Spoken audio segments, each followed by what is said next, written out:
Kali ini ayah mau bercerita tentang salah satu pendakian ayah yang ekstrim, bukan yang paling ekstrim. Kenapa bisa dibilang ekstrim? Yang pertama, ayah mendaki sendirian. Wih. Yang kedua, pendakian ini dilakukan di tahun 2009, di mana pada saat itu jarang orang mendaki di Tabaksel. Ayahlah pelopornya itu. Kemudian gunungnya ini tidak ada rutenya. Kemudian lagi tidak boleh didaki gunung ini. Dilarang oleh masyarakat itu. Itulah kenapa dibilang ini pendakian yang ekstrim. Dan terkenal gunung ini macam ada apanya lah, larangan-larangannya kalau kita mendaki sendiri. Ataupun kalau ada perempuan yang mendaki tidak boleh. Gitu-gitulah. Kemudian pergilah ya kan dari Batang Toru ke Sidimpuan, naik taksi L300, kemudian dari Sidimpuan ke Penyambungan naik taksi L300 juga kan.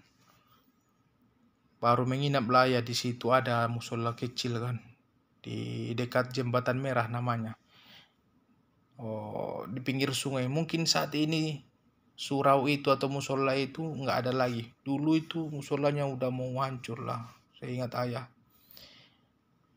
Kemudian besok harinya pagi-pagi ayah pergi naik angkot, naik mobil yang ada pintu samping itu kan, ke Desa Sibanggor. Desa Sibanggor ini desa yang ada di kaki gunung Sorik Marapi itu. Desa yang paling ujung lah. Baru sampai di desa itu kan, turun ayah. Ayah enggak baru pertama ke situ, ke desa itu kan. Kemudian orang-orang di desa itu kan saling mengenal. Laki-laki, perempuan, nenek-nenek, anak-anak, semua saling mengenal. Jadi kalau ada orang yang datang ke situ, orang asing pasti dikenal itu. Ini bukan orang sini, begitu. Jadi pada saat itu ayah kan turun dari mobil itu. Datanglah ada situ mama-mama kan. Wih, siapa ini? Lelaki yang gagah perkasa ini, kok ada orang seperti ini di desa ini? Gitulah, kira-kira lah. Saya lihat, ayah lihat wajahnya itu kan, macam gitulah perasaannya, macam seperti itu. Tanyanya, gitu dia doa mangi, katanya bahasa Batak. Oh, kita dong marsu, dong aniso nete. Oh, jadi berbicara-bicara sebentar kan, baru pergi dia kan, diam-diam ya. Menyelinap lah ya ke belakang rumah itu, sap. Masuk ke kebun-kebun, sap. Ada di situ tukang deres getah kan. Diam-diam aja merunduk di balik-balik rumput itu biar nggak nampak orang itu kan. Terus mendaki tidak melalui jalan, melalui semak-semak, hutan-hutan. Baru alhasil tersesatlah. Oh, nggak tahu lagi mana jalannya. Ada hampir 2 jam itu yang tersesat itu. Ayah lewati semua padang-padang, kayu-kayu apa semua di hutan itu. Wih, ngeri lah hutannya itu. Yang penting ayah mendaki itu lurus ke atas, lurus. Supaya sampai ke puncak kan. Di tengah jalan, ayah lewati lah ada macam kubangan-kubangan lumpur-lumpur. Macam ada bekas-bekas kaki hewan. Ada suara-suara hewan yang macam imbo gitu kan. Ada burung-burung, macam-macam lah di situ. Badan ayah ini udah gatal-gatal semua. Kemudian ada lagi yang kena goresan, kena macam-macam lah. Ada yang luka-luka kaki ayah pun kan. Kenapa? Karena melewati hutan-hutan itu nggak ada jalannya. Terabas semua. Tidak lama kemudian, pas mendekati puncak Gunung Sorik Marapi ini, Jumpalah ya macam pohon-pohon pandan yang berduri waktu itu. Suhunya udah mulai dingin kan. Mengeri kali lah waktu itu. Nggak ada orang di situ. Kalau mati kita nggak tahu lah. Orang nggak tahu ada di situ mayat. Kenapa orang nggak tahu ada yang mau mendaki gunung ke atas kan? Itulah dulu ayah nekatnya, bukan main. Alhamdulillah sampailah ayah di puncak di tahun 2009 waktu itu. Tanpa melewati jalan yang semestinya sampai di puncak Gunung Sorik Marapi itu. Sayangnya waktu itu tidak ada alat dokumentasi macam HP berkamera, tidak ada. HP berkamera ada punya orang, tapi punya ayah tidak ada. HP ayah ada, tidak ada kameranya. Itu pun rusak-rusak. Itulah sampai di atas itu kuat kali angin. Terus awan itu macam cepat dia perubahan. Apa itu kan? Warna langit itu kadang udah cerah, kadang udah gelap. Ngeri lah. Sekeliling ayah lihat semua tidak ada orang, suara angin saja. Ayah lihat ke kawah Gunung Sorik Marapi itu. Cantik kali. Kawahnya itu airnya berwarna biru. Kemudian ada keluar asap. Kadang terbanglah asapnya itu. Asap belerang itu ke wajah ayah. Baru tidak lama kemudian kan Arfa. Mendung lah. Mau datang hujan. Tiba-tiba. Gawat ini pikir ayah. Takut tahu ayah nggak nampak jalan. Nggak tahu ayah jalan lagi kemana tujuan mau pulang kan. Lari ayah terus. Lari. Pokoknya turun gitu. Lari aja terus lari. Tidak lama kemudian kira-kira 3 jaman lah kan. Dapatlah kebun. Artinya kalau dapat kebun kan berarti adalah di situ jalan pulang. Dapat kebun orang, dapat pula jalan. Terus saya ikuti. Alhamdulillah sebelum maghrib kayaknya. Menjelang maghrib udah sampai lah ya di kampung itu lagi. Sampai maghrib di situ bingung lah entah mau kemana kan. Baru ayah ingat adalah teman ayah di situ. Di desa Sibanggor Jaya kalau nggak salah kan.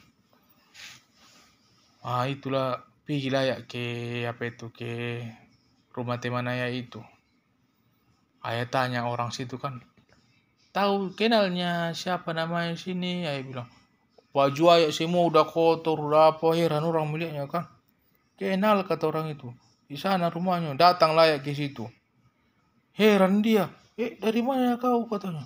Mendaki gunung, ayah bilang. Nggak percaya dia.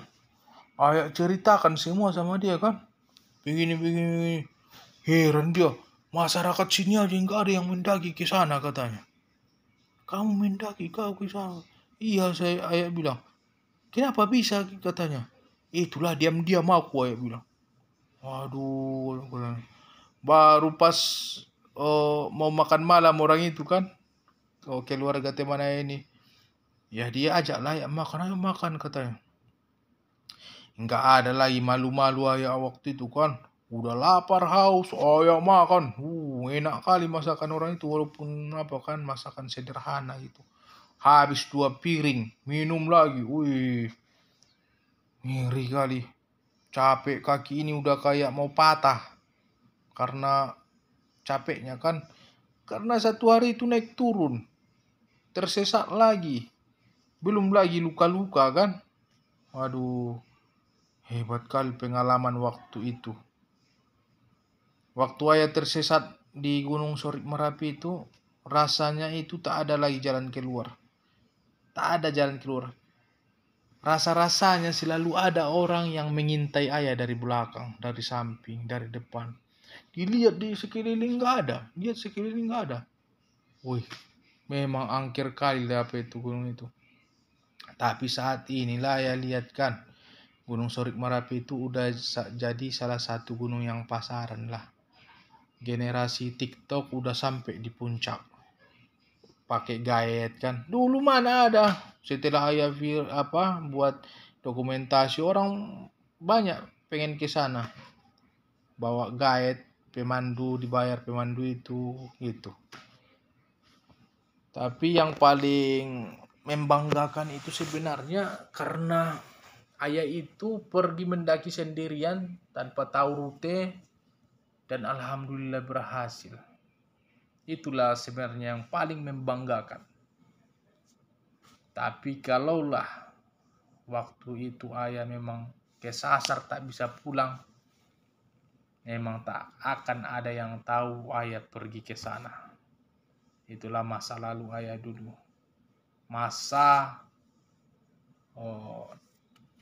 yang berapi-api plus nekat. Itu salah satu pengalaman ayah yang ekstrim. Bukan yang paling ekstrim. Nanti ayah ceritakan salah satu lagi yang ekstrim juga. Hampir mati. Bisa dibilang ada beberapa kali lah kejadian ayah itu hampir celaka begitu. Tapi namanya anak muda itu, semangatnya, rasa penasarannya memang di luar daripada logika. Itulah memang ciri-cirinya. Jadi ayah pun waktu itu sangat berterima kasih sekali sama teman ayah itu yang di Sibanggor. Sudah bersedia menampung ayah di situ satu malam, besoknya baru ayah pulang. Dengan rasa yang puas dan sangat bangga dengan hasil pencapaian. Hanya satulah yang sangat disayangkan waktu itu, tidak ada dokumentasi. Tapi alhamdulillah pada tahun 2013 atau 2012 ayah kembali mendaki lagi seorang diri ke sana. Itu pun belum banyak orang, belum ada lah, masih ayah juga yang mendaki ke sana sendirian. Nah, itu udah ada videonya. Kalau yang itu ayah buat videonya. Kalau nggak percaya lihatlah di YouTube. Namanya film dokumenter pendakian Gunung Sorik Marapi Narata. Oke, sekianlah cerita ayah ini yang mungkin layak untuk dikenang dan disampaikan pada generasi berikutnya. True history.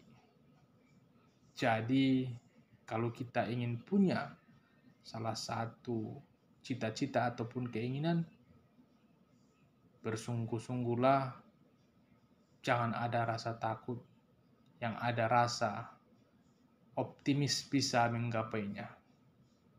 Karena pesimis pun ataupun tidak ada rasa percaya diri, tidak ada gunanya. Mending kita optimis. Semoga kalau kita berusaha, kita bisa menggapai. Jadi sekian Arfalbis. Assalamualaikum warahmatullahi wabarakatuh.